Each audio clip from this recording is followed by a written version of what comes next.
Ladies and gentlemen, meet the 1964 Lightburn Zeta Runabout, the plucky Australian microcar that tried to make suburbia lighter, thriftier, and a little braver. It came from a company famous for cement mixers and washing machines, which already tells you this story has character. I think the Zeta wanted nothing more than to be your cheerful second car, the one that carried groceries, kids, and the family dog while pretending long hills didn't exist. A quick salute to our sponsors. You keep the coffee hot, the research flowing, and you prevent Timmy from pawning our camera for bait and a tall tale. Thanks for fueling small history, big smile stories like this one. The Zeta was conceived in Adelaide at Lightburn & Co., where owner Harold Lightburn looked at the post-war demand for simple, urban transport and saw an opening. Australia's cities were sprawling. Families wanted a practical runabout for shopping and school runs, a no-nonsense machine that wouldn't rust, cost a fortune, or demand a mechanic on retainer. Lightburn's team acquired rights connected to the ill-fated British Anzani Astra microvan, then created a new fiberglass body over a steel backbone chassis. The runabout appeared publicly in 1963 and went on sale in early 1964, built at Novar Gardens and pitched as Australia's own second car. The pitch leaned hard on versatility, big side doors that swung a full 180 degrees, rear seats you could lift out to make space for prams, boxes, or, if you believe the brochures, mount on the roof for an impromptu picnic grandstand. It was clever and homegrown, but fate had a spoiler. The svelte, sophisticated Mini landed in the same era, and most buyers, I believe, followed the handling and refinement. Production across all variants totaled roughly 400 cars through 1966, with about 350 runabout sedans, around 8 utility pickups, and a small batch, somewhere between the high 20s and a few dozen of the Zeta Sports.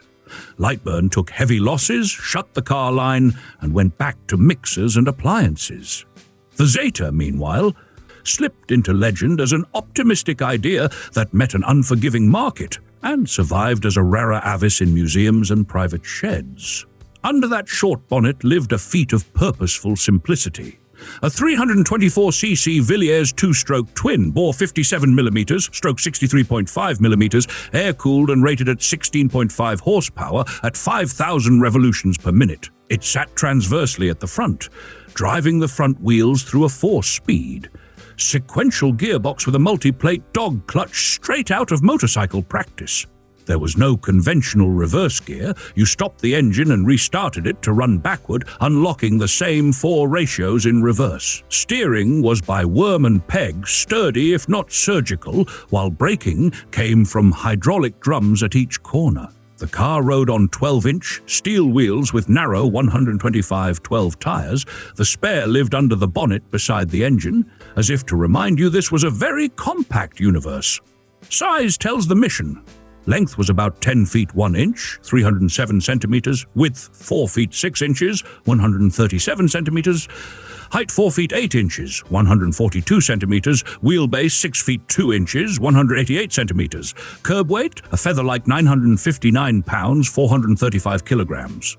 The all-independent suspension made sense on rough Australian streets, and the central backbone frame kept the structure simple and strong. Inside, the Zeta was Spartan but cleverly roomy for a microcar. A tall roof, sliding plexiglass side windows in steel doors, a laminated windscreen, minimal instruments, and not much to break or rattle loose.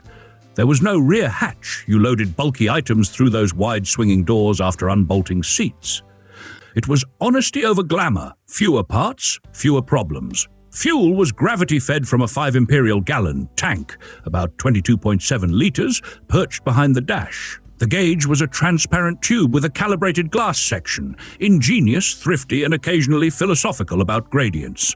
Period figures show the runabout genuinely returned frugal numbers, around 40 to 45 miles per gallon, with one test noting 41.4 miles per gallon, about 6.8 litres per 100 kilometres. With that tank, it could cover more than 300 miles, approximately 500 kilometers, between stops. A well-publicized endurance drive saw a Zeta trek roughly 1,000 miles from Newcastle to Adelaide in 22 hours 15 minutes, averaging approximately 44 miles per hour. It won't set your hair on fire, but it will get you home without emptying your wallet. If you needed proof of heart, the Zeta brought it. In the 1964 Ampol Trial, Australia's punishing 7,000-mile, Odyssey Lightburn entered 3 cars. 2 retired, 1 finished dead last and earned a special Courage Award. It was the sort of plucky performance that turns a punchline into a folk hero.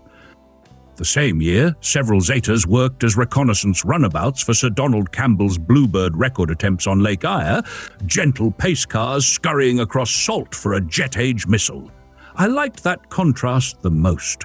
Tiny domestic runabouts helping to map the way for some of the fastest machines on Earth. The styling story comes with a popular myth that Giovanni Michelotti penned the Zeta Runabout. The paperwork doesn't back it up. Engineers Gordon Bedson and Keith Peckmore, veterans of Britain's Frisky project, credited their own team at Lightburn with the design. What you can say for certain is that the fiberglass shell, the high roofline, and those tiny roof fins were about modern looks, rust-proofing, and manufacturing pragmatism. The cabin's minimal trim and the plexiglass sliders speak the same language. Keep it light, keep it simple, keep it affordable. In that brief, the Zeta succeeded. Against contemporary rivals, the Zeta lived in a tough neighborhood. German-derived Gogger-mobiles, built under license in Sydney, had charm and, in dart form, a whiff of sporting fun. The Mini, with its sharp handling and modern 4-stroke manners, redefined expectations. The Zeta's trump cards, front-drive micro-estate packaging, all-independent suspension, and a corrosion-proof body were clever but couldn't erase the compromises: sparse finish, limited pace, and a few eyebrow-raising choices like the absent rear hatch. What stands out, ultimately, is its focus. This was a domestic, suburban-minded microcar engineered by an appliance maker that refused to apologize for being simple. Front engine across the nose, front-wheel drive, featherweight build, easy upkeep, genuine 4-seat packaging in a body just 10 feet 1 inch, 307 centimeters long. That's the headline. Add the oddball party trick of 4 gears backward, with appropriate courage, the endurance exploits, and the Salt Lake cameo, and you have a machine that, despite the jokes, earned its place in Australian motoring history. If you've ever dreamed unrealistic little dreams, this car is your patron saint. Timmy dreams of towing a boat with one. I said only downhill. He said, then we'll just live at the bottom of the hill. Prices. The Lightburn Zeta Runabout launched locally at £595, and late unsold cars were cleared around £200 to £300 in 1966. Contemporary comparisons note the Mini was only modestly dearer. In modern equivalents, that original price lands roughly in the $12,000 to $15,000 range. Auction data for the Runabout is thin. One sold at the Bruce Weiner Microcar Museum auction in 2013 for $11,500. The rarer Zeta Sports reached $51,750 at auction the same year. So here's to the Lightburn Zeta Runabout. A car that dared to be different, a fiberglass underdog with a lawnmower's soul and a washing machine's heart. It wasn't perfect, but it was proudly Australian, hilariously ambitious, and oddly lovable. It reminds us that even the most unexpected creators can dream up something on 4 wheels, and sometimes those dreams are just weird enough to stick. And if you've enjoyed this rolling blender of a story, don't forget to subscribe. We've got more forgotten wonders, wheeled experiments, and Timmy's mechanical mistakes coming your way.